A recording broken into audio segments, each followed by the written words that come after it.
भारत ने एक अभूतपूर्व सिद्धि हासिल की है। भारत ने आज अपना नाम अंतरिक्ष महाशक्ति स्पेस पावर के रूप में दर्ज करा दिया है। अब तक दुनिया के 3 देश अमेरिका, रूस और चीन को यह उपलब्धि हासिल थी। अब भारत चौथा देश है जिसने आज यह सिद्धि प्राप्त की है।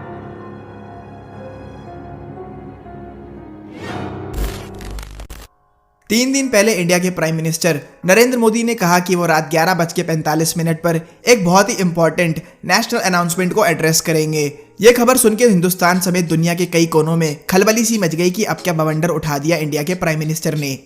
मजे की बात यह है दोस्तों कि उस दौरान गूगल पर सबसे ज्यादा सर्च करे जाने वाले कीवर्ड्स सर्जिकल स्ट्राइक 3 और डिमोनेटाइजेशन थे, लेकिन हमारे पीएम ने पूरी दुनिया को जोर का धप्पा किया और वो आइस पाइस भी ना कर पाए। दोस्तों, इंडिया ने सक्सेसफुली मिशन शक्ति को अंजाम दिया और इंडिया अब एक स्पेस पावर कंट्री है।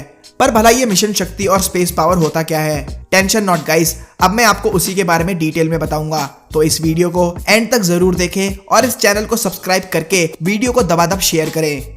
मिशन शक्ति दोस्तों एक ज्वाइंट प्रोजेक्ट या फिर हम कहें ज्वाइंट प्रोग्राम था डीआरडीओ और इसरो के बीच। अब डीआरडीओ क्या है? डीआरडीओ की फुल फॉर्म है defence research and development organisation.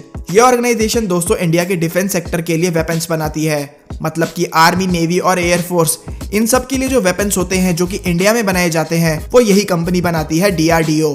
अब आ जाओ इसरो पर। इसरो की फुल फॉर्म है दोस्तों Indian space research organisation. ISRO के बारे में तो आपको पता ही होगा, जैसे अमेरिका की नासा है वैसे इंडिया की अपनी इसरो है जो कि स्पेस की दुनिया में इंडिया को रिप्रेजेंट करती है।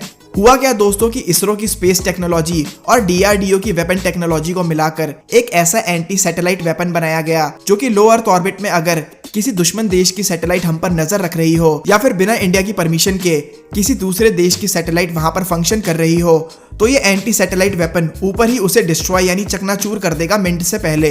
इंडिया ने दोस्तों सक्सेसफुली इस मिशन को कंप्लीट किया, जहां उन्होंने अपनी एंटी सैटेलाइट वेपन को टेस्ट करने के लिए अपनी ही एक खराब सैटेलाइट को डिस्ट्रॉय करके दिखाया जो कि लो अर्थ ऑर्बिट में थी।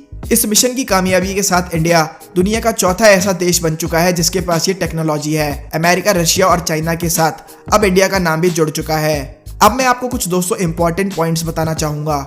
सबसे पहला पॉइंट यह है दोस्तों कि लो अर्थ ऑर्बिट क्या होता है। लो अर्थ ऑर्बिट रेफर करता है 2000 किलोमीटर के एल्टीट्यूड को, मतलब जमीन से लेके ऊपर आसमान 2000 किलोमीटर का जो डिस्टेंस होता है उसके बाद जो एरिया होता है उसे बोलते हैं लो अर्थ ऑर्बिट, जहां पर तरह तरह की सैटेलाइट्स मंडराती रहती हैं और फंक्शन करती हैं। जो दोस्तों लो अर्थ ऑर्बिट में सैटेलाइट्स होती हैं वो जमीन पे हो रही और पानी के अंदर हो रही हलचल पे नजर रखती हैं, जैसे कि क्या मूवमेंट हो रही है, क्या सिग्नल कहाँ पे भेजे जा रहे हैं या फिर क्या मैसेजेस कहाँ पर भेजे जा रहे हैं। ये दोस्तों जो सैटेलाइट्स होती हैं बेसिकली जमीन पे हो रही हलचल को मॉनिटर करती हैं। दूसरा पॉइंट ये कि हमें ऐसे सैटेलाइट वेपन की जरूरत क्यों है। अब दोस्तों जैसा कि मैंने अभी आपको बताया कि लो अर्थ ऑर्बिट में वो सैटेलाइट्स होती हैं जो कि जमीन और पानी के अंदर हो रही हलचल को मॉनिटर करती हैं। ऐसे में दोस्तों अगर सपोज हमारे पास ये टेक्नोलॉजी ना हो और कोई दुश्मन देश या फिर पड़ोसी देश अपनी कोई सैटेलाइट हमारे लो अर्थ ऑर्बिट में भेजकर हमारी जमीन और पानी के अंदर की हलचल को मॉनिटर करे, तो सोचो वो हमारे बारे में कितनी सारी जानकारी इकट्ठा कर सकता है और उसका कितना गलत फायदा उठा सकता है समय आने पर। ऐसे में दोस्तों हमारे पास ये वेपन होने के बाद हम कभी भी चाहें तो ऐसी कोई सैटेलाइट जो हमारे लो अर्थ ऑर्बिट में घुसकर हम पर कोई एक्शन लेने की कोशिश करे तो हम उसे तुरंत हवा में ही उसे उड़ाकर भस्म कर दें। दोस्तों मैं आपको बताना चाहता हूं कि हमने जो ये उपलब्धि प्राप्त करी है ये कोई छोटी मोटी बात नहीं है। इंडिया ने ये साबित कर दिया कि स्पेस की दुनिया में भी कि हम किसी से कम नहीं, और इसके लिए हमें डीआरडीओ और इसरो के साइंटिस्ट को शुक्रिया कहना चाहिए दिल से। तो गाइस आज की वीडियो के लिए बस इतना ही। आई होप आप समझ गए होंगे कि आखिर ये मिशन शक्ति और ये एंटी सैटेलाइट वेपन क्या है और कैसे फंक्शन करता है और इसका क्या रोल है। आई होप दोस्तों आपने इस चैनल पे कुछ नया सीखा। अगर आपको ये वीडियो पसंद आई तो इसे लाइक करें, शेयर करें और मेरे चैनल को सब्सक्राइब करके इसका सब्सक्राइब बटन फोड़ दें। तो अब मैं आपको मिलूंगा अपनी अगली वीडियो में, तब तक के लिए गुड बाय, टेक केयर।